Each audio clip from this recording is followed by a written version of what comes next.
Usikubali Mama Samia mwanamke mwenzako aibike. Amani alikunywa sumu. Huyu mama akakojoa mkojo. Akanyweshwa akapona. Tangazo limesema kwamba mnada ni nyumba moja na gari moja, kwa mujibu wa tangazo walilobandika jana usiku, na hata leo lipo hapo kwenye majengo hayo hapo mbele. Lakini haijaelezea mali nyingine. Nilivyoelewa mimi, sikumkuta huyo mama. Sijakuta hata nyumba. Mimi ndo nimejenga. Mtazamaji, leo ni tarehe 27 ya mwezi wa 6 mwaka 2025. Hapa ni katika maeneo ya Chekereni yaliyopo katikati ya jiji la Arusha. Tumekuja kuripoti moja ya taarifa ambayo imejitokeza asubuhi hii ya leo. Madalali wamefika katika nyumba ya mzee Stefano Kibobori ambaye kwa sasa ni marehemu kwa ajili ya kupiga mnada kwa kile ambacho kinaeleza kwamba mwanae amekwenda mahakamani kwa ajili ya kudai mirathi. Kwa mujibu wa historia ambayo tumezungumza, inaeleza hivi: mwaka 1976 mzee Kibobori aliachana na mwanamke ambaye walizaa watoto watatu, lakini baada ya kuzaa watoto hao hakufunga ndoa. Lakini tarehe 26 mwezi wa 12 mwaka 1983 alifunga ndoa na mwanamke mwingine, ndoa halali ya kanisani. Na mwanamke huyu ambaye alifunga naye ndoa mwaka huo 83 walizaa watoto 7. Kwa hiyo watoto 7 ukiunganisha na wale watatu ambao alizaa na mwanamke mwingine walikuwa ni watoto 10. Lakini kadiri siku zilivyokuwa zinakwenda, mwaka 2017 tarehe 13 mwezi wa 5 alifariki mzee Stefano Kibobori, akapumzishwa katika nyumba yake ya milele. Lakini baada ya kufariki mzee Kibobori, akatakiwa atafutwe sasa mtu wa kusimamia mirathi. Akachaguliwa Bi Devota Francis Muenda, mama huyu ambaye alikuwa ni mke halali wa Stefano Kibobori. Na bwana Amani Stefano Kibobori ambaye ni mtoto wa marehemu mzee Stefano, ambaye ni miongoni mwa wale watoto watatu waliozaliwa na yule mwanamke wa kwanza, akawa ndiye msimamizi na mlezi wa familia. Lakini kadiri siku zilivyokuwa zinakwenda, inaeleza kwamba bwana Amani akaenda mahakamani, na kilichofanyika sasa ni leo nyumba hii inapigwa mnada ambayo ni nyumba ya familia. Lakini tumezungumza na wakili wa upande wa Bi Devota ambaye ni mke halali wa marehemu Stefano.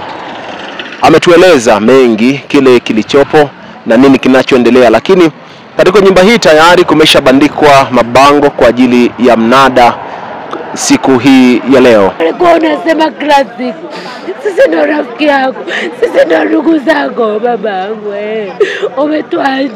umetuachia matatizo, umetuachia machungu. Miaka 7 bado tunalia, bado tunaumia, bado tuna vidonda moyoni, bado tunakuja kunyang'anywa mali. Ulipambana kwa ajili yetu, ulipambana kwa ajili yetu baba, ukatuwekea ili tusiteseke.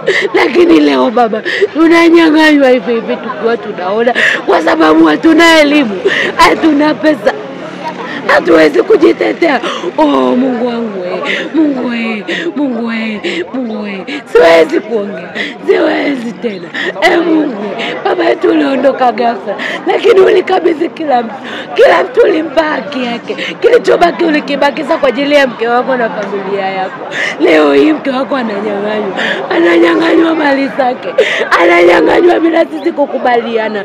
Mahakama wamesimamia hiyo mali, Rita wamesimamia hiyo mali, wameamua kuchukua, wameamua kutukandamiza, kwa sababu sisi hatuna elimu, hatuna pesa, hatuna chochote. Baba alituacha kwenye amani, leo hii amani imetoweka, pesa hatuna chochote. Kilichobaki ndo tunanyang'anywa. Jamani, Mama Samia, kama unaweza kutusikia, tusikie tu. Usikubali Mama Samia. Usikubali Mama Samia mwanamke mwenzako aibike. Kama utakubali mwanamke mwenzako aibike na mali zake ziuzwe bila wana familia kukubaliana, basi hamna shida. Ila wewe rais, unakutegemea wewe rais kama simamizi wetu. Hakuna shida. Tutetee basi. Tetea mali yetu siondoke. Tetea mali yetu siondoke. Mama yetu ni mjane. Mama yetu ni mzee. Anakaribia miaka 70. Aende wapi? Aende wapi Mama Samia jamani? Aende wapi? Kama nyumba yake itauzwa, aende wapi? Aende wapi? Mahakama inakuja, vita wanakuja, wanatukandamiza sisi bila kukubaliana sisi kama familia. Tuende wapi? Familia tuende wapi jamani? Tuende wapi jamani? Tuende wapi? Naitwa Rehema Stefano Kibobori. Mimi ni mzaliwa wa kwanza wa Stefano. Huyu Amani ndio mdogo wangu alionifuata mimi. Tuko watatu, tuliachwa na mama, tukalelewa na bibi. Tulivyolelewa na bibi, baba akamuoa huyu mama. Alivyoolewa akatukuta tuko na bibi, akatulea yeye huyu mama. Paka hapo mwisho kila mtu alivyokuwa mtu mzima. Baada sasa ya baba kufariki, siku ya 40 tukafanya kikao kile cha 40. Amani akaulizwa kuna tatizo, kila mtu akaulizwa kuna tatizo, tukasema hapana, hatuna tatizo. Tukaambiwa tuchague msimamizi wa mirathi nani, sisi kama familia tukamchagua mama. Tukaambiwa tuchague msimamizi wa familia, tukamchagua yeye. Na baadaye Amani akasema mali zote baba alizoziacha ni za huyu mama, asiguswe na mtu wa aina yoyote. Tukakaa baada ya hapo. Baada ya hapo kidogo tukashangaa Amani ameenda kuanzisha nini? Kesi ya kusema anadai sijui ana eka moja aliopewa na baba. Mama akamwambia, mimi sijui shamba uliopewa na baba yako, maana baba yako hajawahi kuniambia amekupa nini? Tofauti na zile ulizouzaga ndo zilikuwa mali zako na kila mtu amepewa za kwake. Kila kijana amegaiwa za kwake, sisi wasichana tumegaiwa sehemu zetu. Kwa hiyo hakuna mtu yeyote aliyokuwa anadai nini? Mali. Na hili eneo analodai la kwake sio eneo la baba, ni eneo la babu. Alimpaga huyu mama kama zawadi ili eneo. Baada ya baba kupata hela akamwambia mama, naomba tujenge nyumba za zitakazo tusaidia hapo kwenye hilo eneo lako. Maana hili eneo sio la kwangu, najua ulipewa na baba mkwe wako. Ndio mama akamwambia sawa, kwa sababu ni mali yetu sote, jenga, haina shida. Kwa hiyo sasa Amani alivyoanzisha vita ndo akadai kwamba zote, akaenda kuandikisha kwamba ni mali za baba zote, ndo akaenda Rita, ndo ikawa hivyo ilivyokuwa. Tamaa nayo kwa sababu hana shida yoyote. Hakuna aliyekuwa mpenzi wa huyu mama kama yeye. Tulikuwa tukiongea kitu sisi watoto wengine mpaka amwambie yeye. Yeye ndo alikuwa anamsikiliza, lakini kila mtu sasa hivi hata boma hata nani wanashangaa alivyokuja kumgeuka kwamba amemgeukaje wakati alikuwa kipenzi chake. Hakuna, huyu mama hajawahi mkosea. Amani alikunywa sumu, huyu mama akakojoa mkojo, akanyweshwa akapona. Sawa, na mengine hayo alomfunga baba kudu, aliyofanya yote. Kila mtu anashangaa sasa hivi kwa hiki Amani anachokifanya. Amenitishia sio mara moja, sio mara mbili, amesema akimaliza hili anakuja kuniuzia nyumba kwa sababu mali zote huyu mama alizokuwa anauza mimi na Sail na wengine, kwa hiyo hata na mimi atakuja kuniuzia nyumba. Mtoto wangu akamwambia, ndio mahali utakako nijua mjomba, rangi yangu hujanijua. Kwa hiyo na mimi niko tayari, namsubiri na mimi amalize hapa alafu aje aniuzie nyumba. Ndio maana amesema mimi ndio mwiba niliosimama upande huu. Angeshafanikiwa, lakini mambo yake mimi ndio nimeazuia. Yake hamna mauti. Sisi ndio tutakufa na baba aliokufa, yeye atabaki umilele huku duniani. Na watoto wake hawatatanga kama sisi tunavyopiga kelele barabarani leo kama vichaa. Baba yetu alikuwa mtenda dhambi mkubwa, yeye ni mtakatifu. Atairisi nchi, na hizi ndio wale ambao sisi tukifa wao watabaki duniani. Siogopi. Maana hata huko mtaani nilikoolewa mama yangu anapita. Anasema huyu sio mtoto wangu, mbingu inajua na ardhi inajua. Biblia imeniambia laana isiyo na sababu, sawa, hainikuti. Nasimama kwenye haki ya Mungu. Sisimami kwenye dhuluma. Ni mtoto wake, amenizaa, amenibeba miezi 9, nampenda. Lakini anachokifanya siogopi. Hata abinuke ainuke hata laani, hainikuti. Ingeshanikuta. Huko kote waliko nichafua, mwambie Boma Siara napendwa kama malkia. Ambao naongelewa huyu mtoto anaongea kitu ya kweli. Mimi dada yake nani Boboli. Mimi dada yake Boboli. Mimi ndio amsho na yeye ndio amsho kwa baba. Kweli nimeolewa lakini sijaenda mbali. Niko karibu na boma na kwetu. Maelezo yote ni kweli, hii mtoto anaongea. Huyu mama ndiye amelea. Mali yote ni yeye mama. Kama nashangaa sasa hivi mtoto ameshaenda na babake na mamake. Hayuko kwenye boma. Akaja kusema hii boma ni ya mali ni ya kwake. Nikija hapa kwa nyumbani salimia wazazi wangu. Hii mama ndio mama yetu ya pili. Baba amefariki, mama amefariki. Huyu ndio amenilea sisi. Yule mama Amini hayuko. Huyu ndio tunajua ndio mama yetu. Na ndio tunakaa naye paka sasa hivi. Sasa nimetoka hapa Moshono na shangaa. Hii mama anausha mkiwanja. Hajawahi kumuita sisi hata aseme tuite ile ndizi, tumebaki wawili kwenye boma baba. Hatuna ndugu nyingine ya kiume. Sisi tumesika kakaangu. Na baba amekufa. Hatuna ndugu tena anaume. Mimi tu dadangu basi. Sana shangaa hii mama anateswa. Na nyinyi tuko na sisi tuko. Tunaomba nyinyi serikali msaidieni mama na usi yake na hivyo nakaa peke yake. Jina yangu naitwa Devota Francis Mwenda. Mnamo mwaka 2017 marehemu mume wangu alifariki. Mume wangu wa ndoa. Na ndoa yangu nilifunga mwaka 1983 tarehe 26 mwezi wa 12. Nikaambiwa madalali wamekuja, nikasema madalali wa kutoka wapi? Nikaja nyumbani, nikawakuta kweli wapo. Akasema wewe mama umeshauziwa, hii nyumba imeshauzwa. Ustahili kukaa kwenye hii nyumba. Yuko mtu mmoja sijui ni mjambazi ana maalama huko kichwani. Na mkileta fujo tuna bastola tutawavunja miguu. Malalamiko yangu mimi makubwa. Naomba Mama Samia asikilize hili. Kwa jinsi mimi mjane ninavyonyanyaswa. Huyo kijana alikuwa ajagi hata nyumbani. Amepata njia ya kuja nyumbani baada ya babake kufa. Babake alipofariki. Ndio ameanza kuja, alikuwa akanyagagi nyumbani. Watoto walikuwa hawamjui. Anaishi Dar es Salaam. Yeye ana pesa, yeye yuko bandarini. Mke wake yuko ana shirika la viwango Tanzania, Tanga. Amejenga mpaka magorofa. Yeye sio mtu wa shida. Kwa hiyo ameamua kuja kuninyanyasa mimi kwa sababu mimi sina kitu. Mimi ninaomba, unaona upande mmoja ndio wa maana. Ndio wanalemea upande mmoja. Hata wale walivyokuja pale, kwa nini hawajaja na hao watu? Na wapo na wamejificha. Ndio, wako wamejificha. Alafu mimi wananilazimisha ni sign. Niandike sija sign. Nikawaonyeshe mipaka. Ni mipaka gani nitakuja kuonyesha? Nimekataa.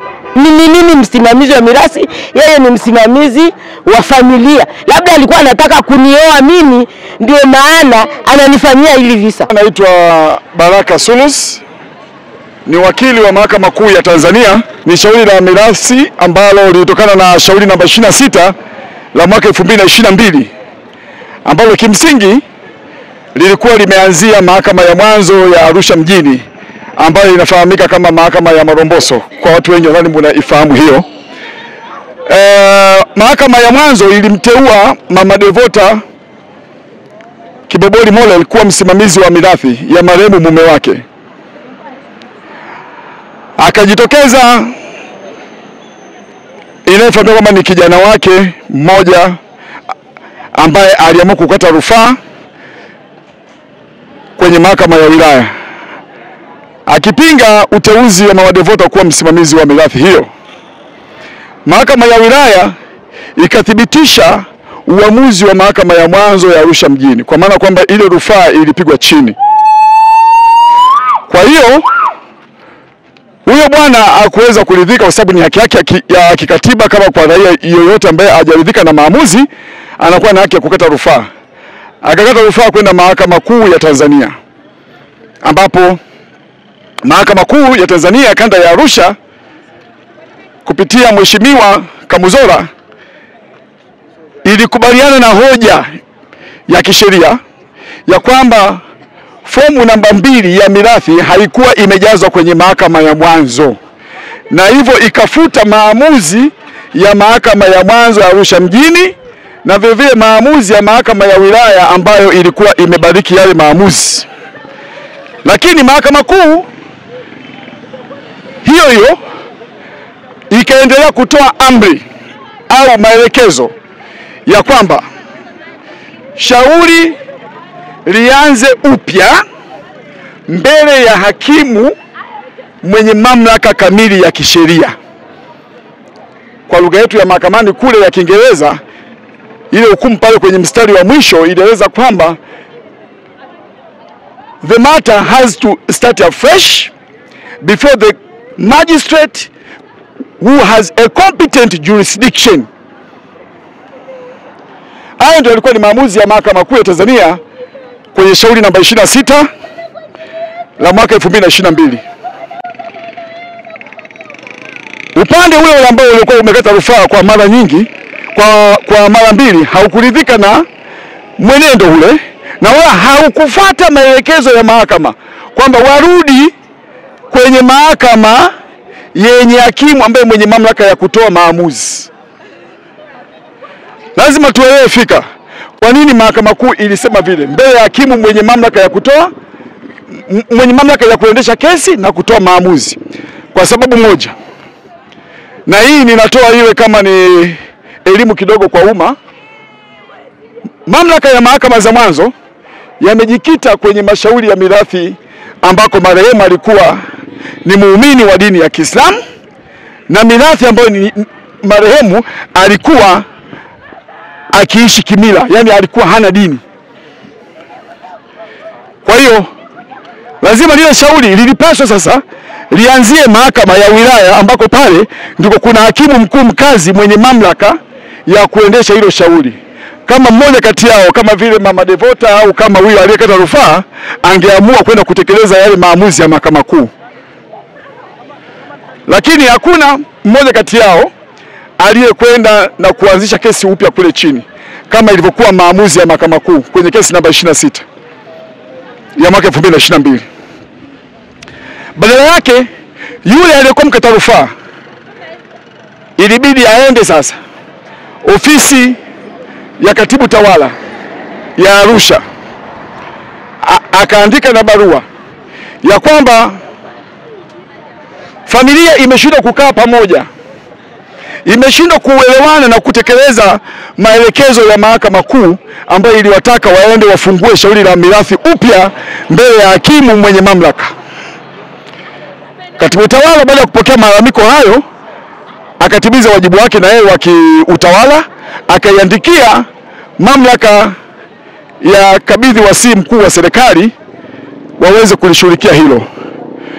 Ofisi ya kabidhi mkuu wa serikali kwa mujibu wa sheria ni mamlaka ambayo imeanzishwa kwa mujibu wa sheria, ikapokea ikafungua shauri mahakamani, ikafuata taratibu zote za kisheria, ikiwa ni pamoja na kutoa citation, yani tangazo, na hiyo tangazo likasajiliwa kwenye gazeti la serikali.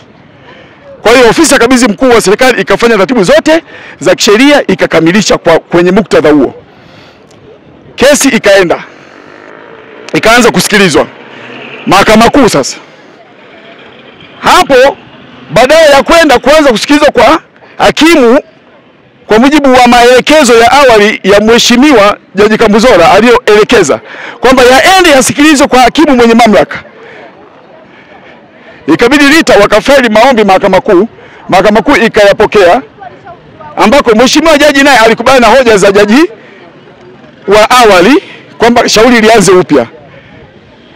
Na mpaka sasa hilo shauri bado liko mahakamani, linaendelea, linakuja kutajwa tarehe 26 mwezi wa 8 saa 5 asubuhi, na amri ya mahakama iko wazi, iko very clear, inasema ya kwamba all beneficiaries to attend, kwamba warithi wote wanatakiwa wawepo mahakamani tarehe 26 saa 5 asubuhi bila kukosa.